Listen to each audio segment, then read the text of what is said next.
Andrew McCarthy was deeply impacted by the label given to him and other actors from the 1980s. In his interview with fellow Brat Pack member Demi Moore in Brats, McCarthy likened seeing the article for the first time to someone stabbing him in the back between his shoulder blades. McCarthy's Brats documentary featured interview clips of himself from the 80s after the New York Magazine article came out. He is clearly upset by the label, encouraging the interviewers and those listening to understand that people were too quick to clump the actors together, and he thinks they're all very different.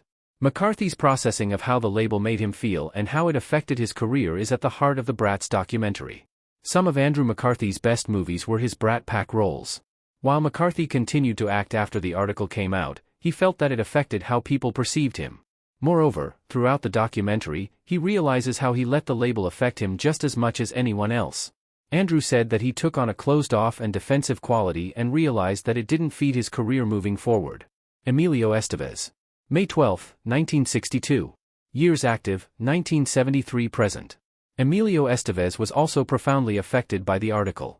He tells Andrew McCarthy in the Brats documentary that after the article came out, he wanted to distance himself as much as possible from the Brat Pack. He recalls that the actors didn't make Young Men with Unlimited Capital, a movie they were supposed to make together because he didn't want to be associated with the Brat Pack. It was a shame, as Estevez recalls, that it was one of the best scripts he had read in a long time. McCarthy and Estevez have a touching moment in the interview about the missed opportunity. Estevez has memorable roles before and after the New York Magazine article cheapened his Hollywood status, including his role in The Mighty Ducks, 1992. That said, the actor took on smaller roles as time passed, making people wonder what happened to Emilio Estevez. He explains to McCarthy in the documentary that he turns down any opportunity to dredge up his past but reveals that he agreed to talk to Andrew because he called him. The actors reckon with their past together, accepting that the past only has as much power over their futures as they give it. Ali Sheedy. June 13, 1962. Years active, 1975-present. Sheedy was in two quintessential Brat Pack films, The Breakfast Club and St. Elmo's Fire.